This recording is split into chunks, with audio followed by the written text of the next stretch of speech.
Good morning. Page 193, Chapter 8, Escapes, Morale and Mechanics. Escapes from corrective labor camps, provided they were not to somewhere like Vienna or across the Bering Strait, were apparently viewed by Gulag's rulers and by Gulag's regulations with resignation. They saw them as only natural, a manifestation of the waste which is unavoidable in any overextended economic enterprise, a phenomenon of the same sort as cattle losses from disease or starvation, the logs that sink instead of floating, the gap in a wall where a half brick was used instead of a whole one. It was different in the special camps, in accordance with the particular wish of the Father of the Peoples. These camps were equipped with greatly reinforced defenses and with greatly reinforced armament. At the modern motorized infantry level, these are the units which will never lay down their arms even under the most general disarmament agreement. In these camps, they did not keep any class ally type of prisoners. Whose escape could cause no great damage. Here, it was no longer possible to plead that the men under arms were too few or their weapons too old. At the moment of their foundation, it was laid down in the instructions for special camps that there could be no escape from them, because if one of the prisoners escaped, it was just as though a major spy had crossed the frontier and a blot on the political record of the camp administration and the officers commanding the convoy troops. But from the very moment 58s to a man started getting not tenors as before, but quarters, for example, the limit allowed by the criminal code, this senseless across-the-board increase in severity carried with it one disadvantage, just as murderers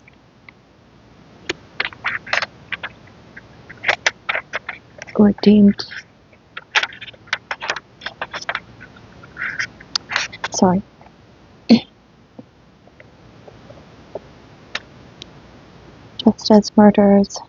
deterred from fresh murders each time their tenor was merely slightly updated. So now political prisoners were no longer deterred by the criminal code from trying to escape. Besides, the people herded into these camps were not the sort who would try to rationalize and justify the arbitrary behavior of camp authorities in the light of the one and only true theory, but sturdy, healthy lads who had crawled on their bellies all through the war, whose fingers were still cramped from clutching hand grenades. Georgy Tenno, Ivan Rabiot, Vasily Brukin, their comrades and many like them in other camps, even without arms, proved a match for the motorized infantry equipment of the new regular army guard. And although there were fewer escapes from the special camps than from the corrective labor camps, and anyway the special camps did not exist for so many years, they were rougher, grimmer, more ruthless, more desperate, and therefore more glorious. Stories told about them can help make us make up our minds whether our people really was so long-suffering, really was so humbly submissive in those years. Here are just a few of them. One attempt was made a year before that of Tenno and served as a model for it. In September 1949, 2 convicts escaped from the 1st Division of Steplag, Rudnik Deshkasgan. Grigory Kudla, a tough, steady, level-headed old man, and a Ukrainian. But when his standard was up, he had the temper of a Zaporozhian Cossack, and even the hardened criminals were afraid of him. and Ivan Dusheshkin, the quiet Belarusian, some 35 years old. In the pit where they worked, they found a prospecting shaft in an old workings with a grating at its upper end.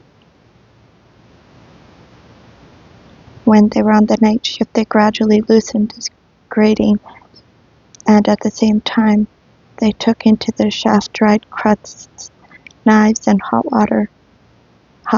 hot water bottle stolen from the medical section.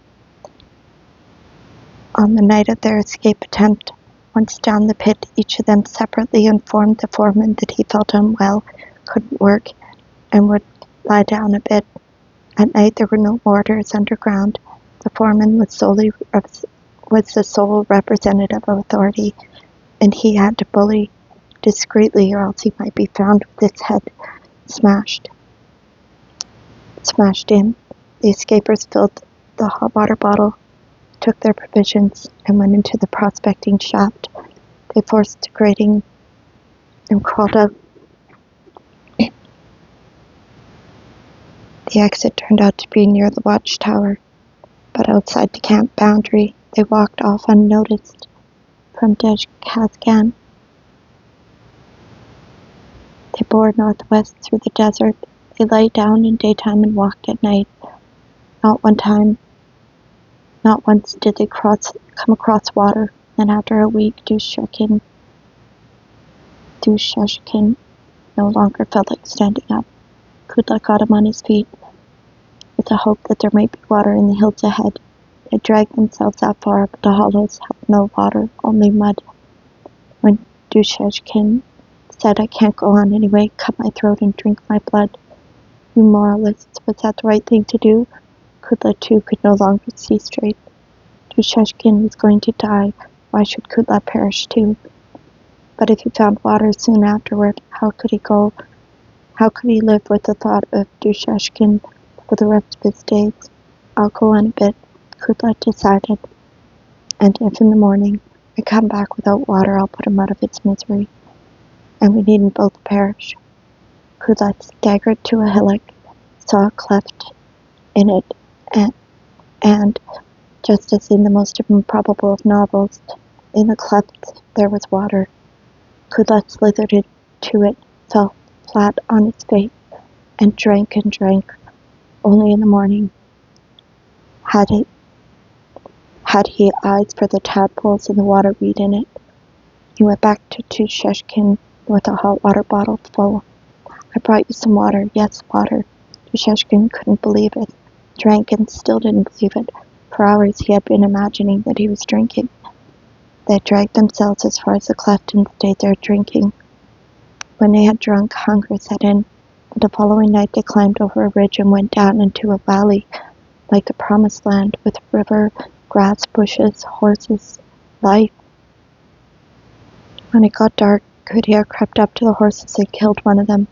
They drank its blood straight from the wounds. Partisans of peace. That very year you were very loudly in session in Vienna or Stockholm, sipping cocktails through straws. Did it occur to you that compatriots of the versifier Chekhov and the journalist Averbakh were sucking the blood of dead horses? Did they explain to you in their speeches that was the meaning of peace, Soviet style? They roasted the horse's flesh on fires, ate lengthily, and walked on. They bypassed Amam Galdi on the Turgai, but on a high road, Kazakhs in a lorry going their way asked to see their papers and threatened to hand them over to the militia. Further on they frequently came across streams and pools. Kuda also caught and killed a ram. By now they had been a month on the run. October was nearing its end. It was getting cold. Sorry.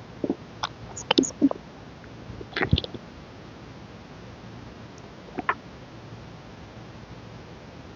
The first wood they reached, they found a dugout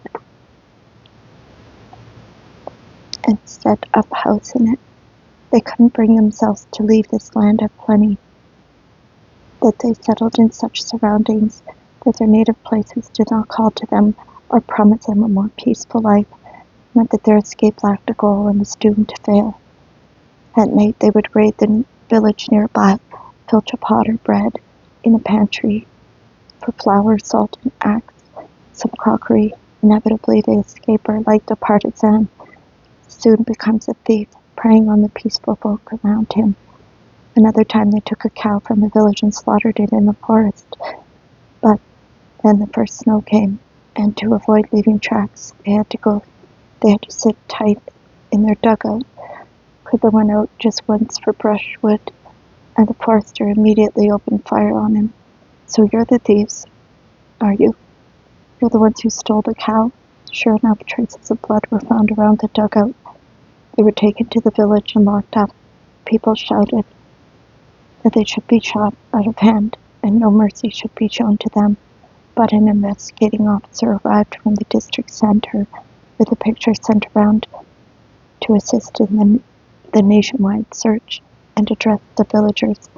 "Well done," he said. "These aren't thieves you caught, but dangerous political criminals." Suddenly there was a complete change of attitude. The owner of the cow, a Chechen as it turned out, brought the prisoners bread, mutton, and even some money collected by the Chechens. "What a pity," he said. "You should have come and told me who you were. I would have given you everything you wanted." There's no reason to doubt it. That's how Chechens are. Kudla burst into tears. After so many years of savagery, he couldn't stand the sympathy.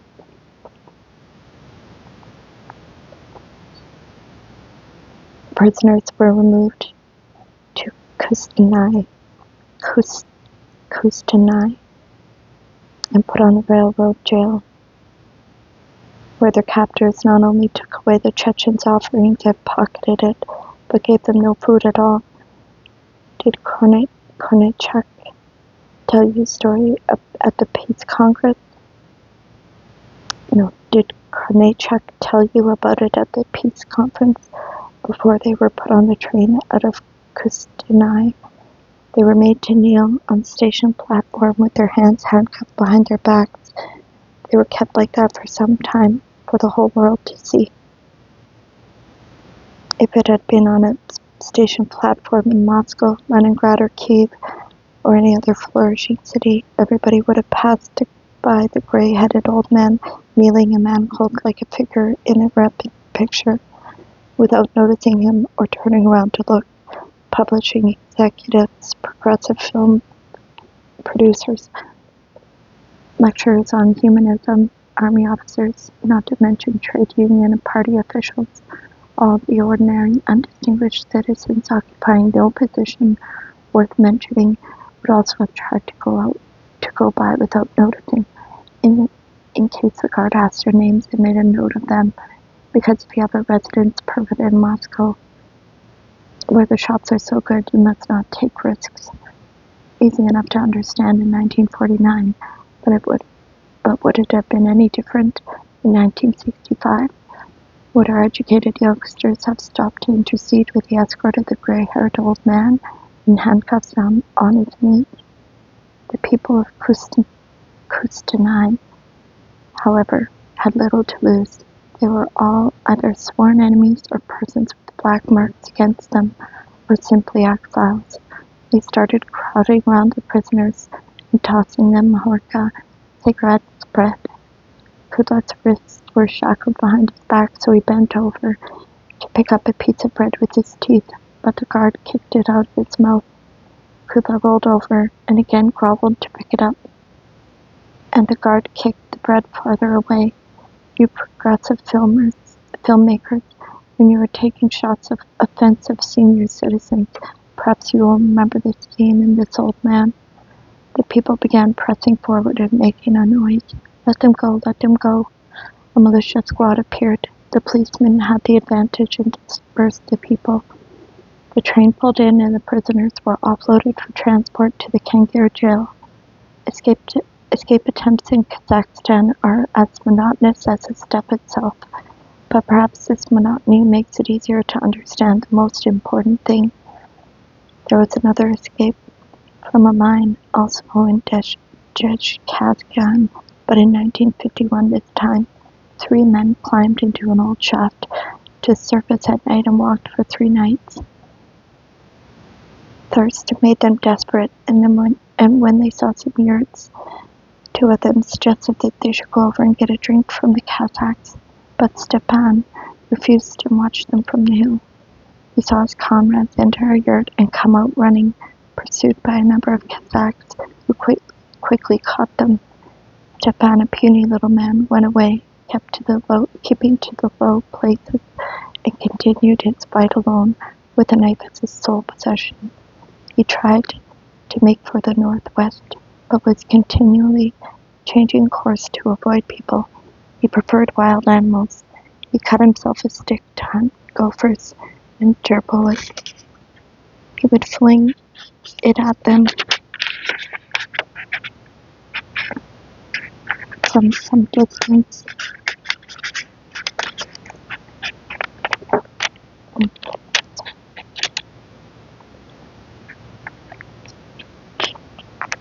He would fling it at them from some distance while they were sitting up on their hind legs by their burrows and squeaking, and he killed some of them in that way. He sucked their blood as best he could and roasted their flesh on a fire of dry steppe gorse. It was a fire that gave them away. One day Stepan saw a Kazakh horseman in a big red-brown fur hat galloping toward him, and he barely had time to hide his shashlik under some boards so that the Kazakh would not see what choice food he was eating. The Kazakh rode up and asked who he was and where he was from. Stepan explained that he worked in the manganese mine at Chezhdy. 3 men as well as convicts were employed there, and was on his way to State Farm 150 kilometers away to see his wife. The Kazakh asked the name of the farm. Stepan chose the most plausible, the Stalin State Farm. Son of the steppers, why couldn't you gallop on your way? What harm had the poor wretch done to you? But no, the Kazakh said menacingly, you sit prison. You go with me. Stepan cursed him and walked on. The Kazakh rode alongside, ordering him to come quietly. Then he galloped off a little way, waving his arm and calling to his fellows, but the steppe was deserted. Son of the steppes, why, oh why could you not just leave him? You could see that he had hundreds of versts of steppe to cross, with nothing but a bare stick in his hand, and without food, so that he would perish anyway. Did you need a kilogram of tea so badly? In the course of that week, living on equal terms with the wild animals, Stepan had grown used to the rustling and hissing sounds of the desert. Suddenly his ear caught a new whistling sound in the air, and he was not mentally aware of its danger, but like an animal sensed in the pit of his stomach, sensed it, and leaped to one side. This served him. The Kazakh, he realized, had tried to lasso him, but he had dodged the noose. Hunting bipeds, a man's life for a kilogram of tea. A Kazakh swore and halted in his lasso, and Stepan went on, warily taking care not to let his enemy out of his sight. The other rode up closer, coiled his rope, and flung it again. As soon as he had made his throw, Stepan rushed at him, struck him on the head with his stick, and knocked him off his horse. He had barely the strength enough for it, but he was fighting for his life. Here's your reward, friend. Relentlessly, with all the savagery of a beast goring another, Stepan began beating him. But when he saw blood, he stopped. He took both lasso and whip from the Kazakh and scrambled onto the horse. There was a saddlebag with provisions. Baby, oh, hold on. Stepan was on the run for quite a while longer.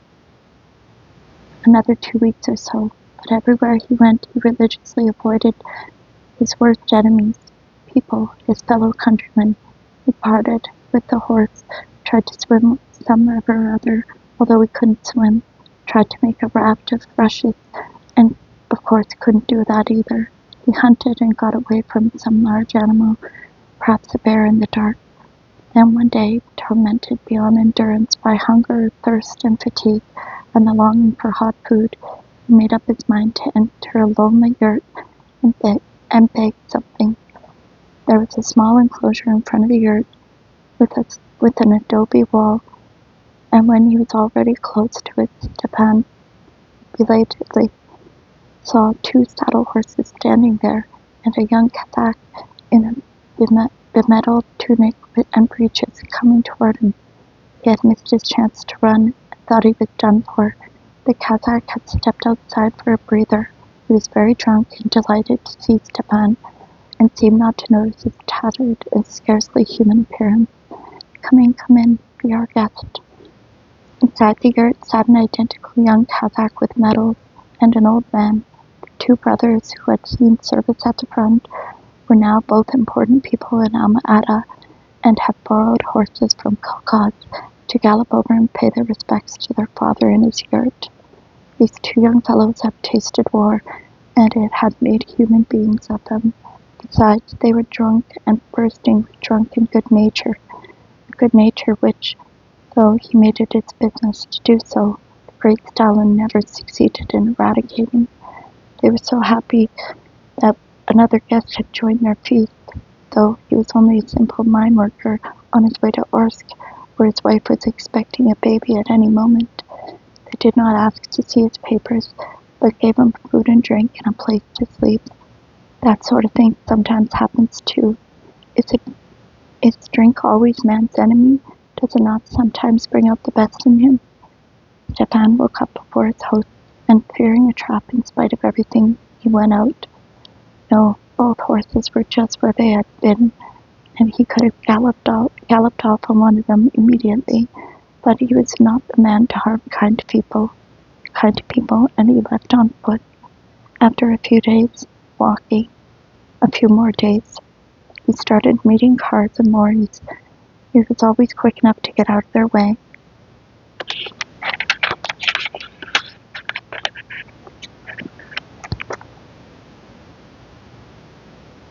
At last he had reached a railway line and followed it until the same night he found himself near Orsk station.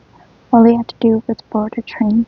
He had performed a miracle, crossed a vast expanse of desert all alone, with nothing but a homemade knife and a stick, and now he had reached his goal. Suddenly, the light of the station lamps, he saw soldiers pacing along the track, so he continued on foot along a cart track parallel with the railway line. He no longer troubled to hide, even when morning came, because he was in Russia now, his native land. A cloud of dust came toward him. For the first time, Stepan did not run away from a car. Out of this first real Russian car jumped a real Russia militiaman. "Who are you? Show me your papers." Stepan explained that he was a tractor driver looking for work. As it happened, a Kolkhoz chairman was with the militiaman. "Let him be. I desperately need tractor drivers. How many people have papers down on the farm?"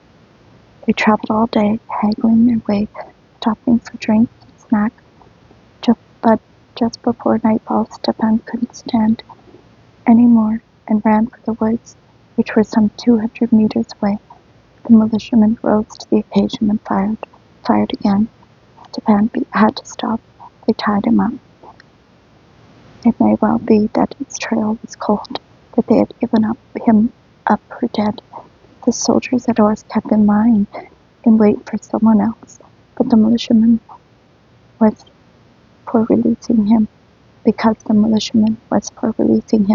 and at the district MVD station they made a great fuss over him to begin with, gave him tea and sandwiches and Kazakh cigarettes, and the commandant questioned him in person, addressing him politely. "You never know with these spies. You'll be taken to Moscow tomorrow. You might easily lodge a complaint. Where's your transmitter? Been dropped here to make a map or two, have you? Which service are you with?" Japan was puzzled. I have never worked with the Geological Survey. I'm more of a miner. This escape ended with something worse than sandwiches or even physical capture. When he got back to the camp, he was beaten lengthily and unmercifully. Worn out and broken by all his sufferings, Japan fell lower than ever before. He signed on with the Kangaroo security officer, Bellian. To help him flush out would-be escapers, he became a sort of decoy duck. He gave one or two cellmates the Kangaroo jail a detailed account of his escape and watched their reactions. If there was any response, any obvious hankering to repeat the attempt, Japan reported it to the Godfather. Oh, thank you for listening. Have a good day.